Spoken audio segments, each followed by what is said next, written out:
गायक कलाकार ठाकुर शैलेश समदर्शी तमाम भोजपुरी समाज के हम बार बार प्रणाम नमस्कार करते हुए आज महेंद्र नाथ फिल्म्स के माध्यम से रवा सबके बीच में एगो भगवान भोलेनाथ के होली के गीत लेके आइल बनी, जौन की विषमता में समता के संदेश देता। सुनी और अपन प्यार दुलार आशीर्वाद दी।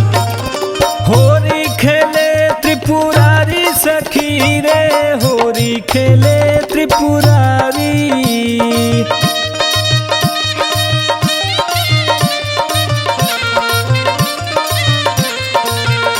अरे होली खेले त्रिपुरारी सखी रे, होली खेले त्रिपुरारी।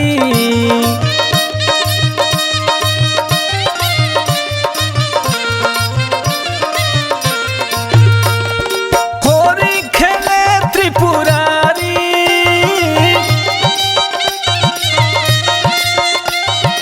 होली खेले त्रिपुरारी सखी रे, होली खेले त्रिपुरारी, होली खेले त्रिपुरारी सखी रे,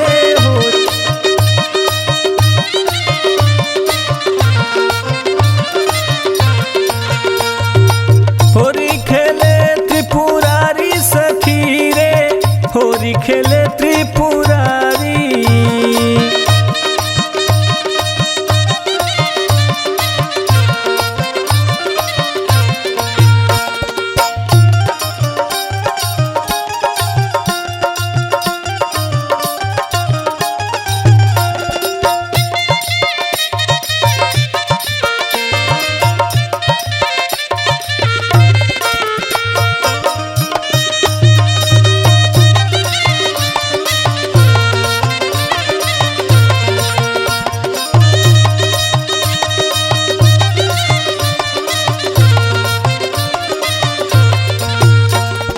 अपने खेले डमरू बजाई,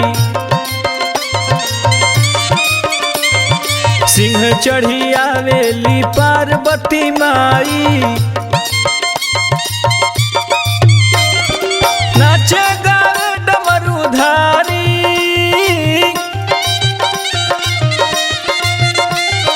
नाचे गावे डमरू धारी सखी रे, होली खेले त्रिपुरारी, होली खेले त्रिपुरारी सखी रे।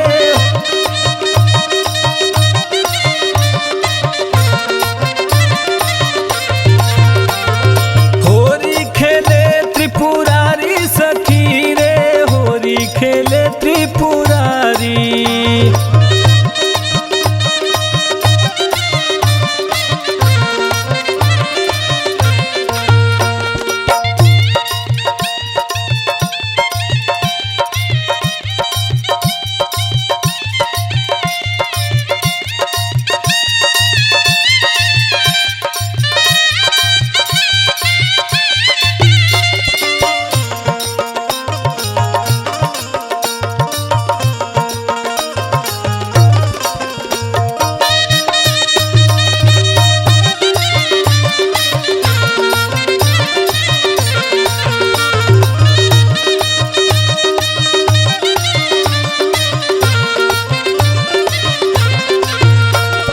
नगवा के संगवा खेले मुसवा गणेश के,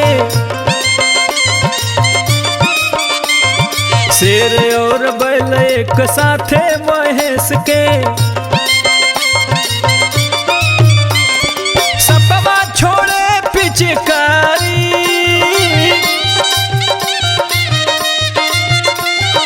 सपवा छोड़े पिचकारी सखी रे, होली खेले त्रिपुरारी, होली खेले त्रिपुरारी सखी रे,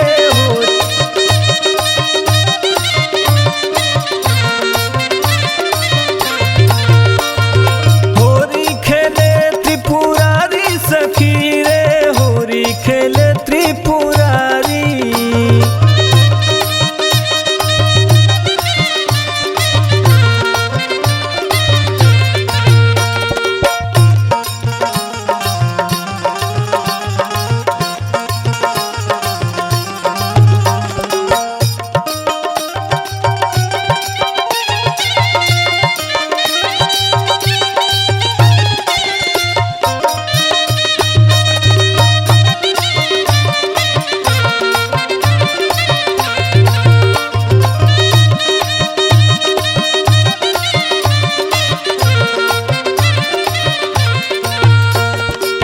विजय पताका ले कार्तिक जी अइले, रिद्धि सिद्धि शुभ लाभ के बोलैले। छीटे अबीर भस्म धार